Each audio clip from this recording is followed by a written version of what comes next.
Welcome back everyone to a happy-go-lucky Cobra Kai Season 4 watch party. I want to talk about something that seems to be neither happy nor go-lucky at all. Robbie joining Cobra Kai. This was one of the most sad and dark moments in the season. You can feel Johnny's surprise and frustration. Robbie's there in the Cobra Kai gi, which looks great by the way, training with Sensei Kreese. Tension was everywhere and the season ended with a deal to settle it at the All Valley. The stakes on Cobra Kai are high. If they don't win, then they get shut down and Kreese goes away. The pressure is now on Robbie, win at all costs. But can he? Let's step back and look at the story from a broad perspective.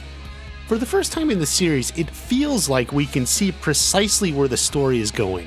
First off, it is certain Season 4 will be the build-up to and competition of the All Valley tournament.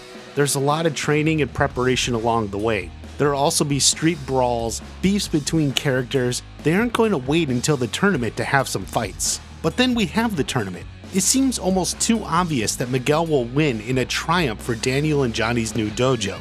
They are teaming up to take out Kreese, and this is the perfect way to do it. Miguel and the others combine the badass offense from Johnny with the defensive techniques from Daniel. It makes him unstoppable. He wins, Kreese goes, and all is saved. Besides, Miguel has been our primary protagonist from the young cast. We root for him, we cheer for him. His recovery in Season 3 put us even closer on his side. Plus, Daniel and Johnny are our main protagonists. We're rooting for them. We're rooting for this team up. You've been waiting for this moment all your life. You can feel it in the air tonight. This is when they take down Kreese. And so they should. Season 3 went into overdrive, showing Cobra Kai as irredeemable and unlikable. From being jerks at golf and stuff, to Kyler's nonsense.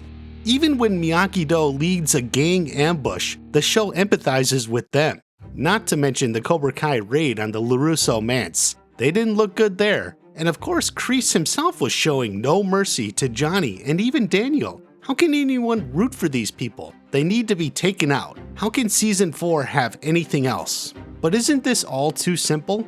Miguel trains for the forces of good. Robbie trains for the forces of evil. Miguel, fighting for the side of good, wins the tournament. He can't accept a loser and chokes out Robbie in the parking lot, just like he did Johnny years earlier. Johnny intervenes and beats Kreese, just like Miyagi did, and Kreese leaves for good. The whole thing writes itself. But that's the problem. If the whole season writes itself, we can predict all of it long in advance. That's sort of lame. Really lame. No one wants a lame show, you want an awesome show. And for this to be an awesome show, something unexpected has to happen. It can't just be good guys win and yay karate. So we need something unexpected to happen. The way I see it, the most unexpected thing to happen would be Robbie wins the tournament for Cobra Kai. The bad guys win and Kreese stays. Now many have pointed out the show is called Cobra Kai, so maybe it's obvious they would win, but that's the whole trick. What happens to Cobra Kai over the course of Season 4? What if Cobra Kai can change just like Johnny wanted? Maybe Cobra Kai can go back to being the good guys and Robbie is the one to do it. So I ask, can Robbie save Cobra Kai? At first glance it can be hard to see how. From the beginning, Robbie was the troubled kid, the bad boy. He was doing drugs and hanging with those dopes, but he wasn't the worst. That is, even though he ripped off this guy and was willing to sell the laptop, he felt bad about ripping off the other two people who wanted to buy it. So he wasn't all bad. In reality, Daniel's take on Robbie. He's a good kid, he's just had a rough go of it, and I thought if I could teach him a few things, He's had a lot of negative influences on his life. But then you would think now that he's in Cobra Kai, won't he have even more negative influences? While the answer is yes, it's also not exactly how you think.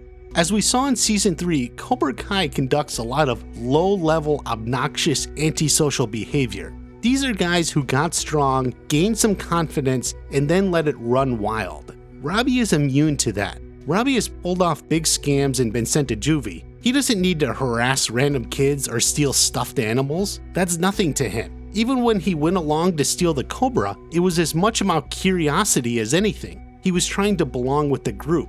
Even still, he simply refused a beer. He doesn't need that stuff to feel cool. Robbie can influence the others and maybe he'll rub off on Tori. Perhaps she'll like it when he does. We've already seen she can rub off on him, so maybe they will rub off on each other and they'll love it. Rubbing off will be the best thing ever, and you know this isn't really the best word choice. I should have said something other than rub off. Oh boy. Anyway, the influence runs both ways. As someone who was already a bad boy, Robbie doesn't feel the need for the hijinks and pranks. As Cobra Kai's new top student, maybe he'll calm things down a bit. But then the biggest question is Kreese. Robbie is under Kreese's spell. How will those teachings influence him? On some level, we already saw Robbie benefit. In juvie, he decided he needed to strike first. It worked out for him. He took out Sean and his goons. But that doesn't mean he'll be a full-on no mercy showing thug. He went through those consequences already. He has caution. More than anything, maybe he is showing judgment in his decisions. I expect the big split to occur in the All Valley. It's the finals, Robbie versus Miguel. Miguel's back has been injured from a previous fight. In true Kreese fashion, he tells Robbie to attack the back. Try to re-injure Miguel to make him weak. Then Robbie can win easily. This is where the change happens. While Johnny swept the leg and Miguel attacked Robbie's injured arm, what if Robbie refuses? He won't fight dirty and he still wins. In the end, what this would really validate is not John Kreese Cobra Kai, but Johnny Lawrence Cobra Kai.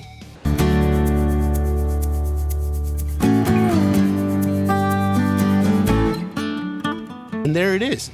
Cobra Kai wins, but not the Kreese way. Cobra Kai is saved, but Kreese is rejected by his students. Robbie is the only one who can do it. He can succeed where the others fail. You can fight aggressively, but not dirty, and still win. The other students will learn from his example, most especially Tori. She's the one who's suffering the most from the self-destructive nature of Kreese's Cobra Kai teachings. She's constantly getting herself into serious trouble, so maybe Robbie's win can change her perspective. Now, for a girl who is so far down, this could be hard to swallow, but it could also be a major turning point for her character. Now, I still think this would be the end for Kreese. The exact details of his departure we can't say, but it's hard to see him sticking around the story much longer. Robbie, as the All Valley champion, realizing Kreese's teachings are helpful, but ultimately self-destructive, will bring a sense of harmony and completeness to the story. Do you think Robbie can win the All Valley and save Cobra Kai? Leave a comment and let me know. Be sure you're subscribed, there's a lot more to talk about. Up next, we'll talk about the slap heard around the world, and I want to get into the big fight at the LaRusso house. That's all for now. I'll see you at the next watch party. Looks like we're in the same boat. Thanks to you for starting the fight. And you for finishing it.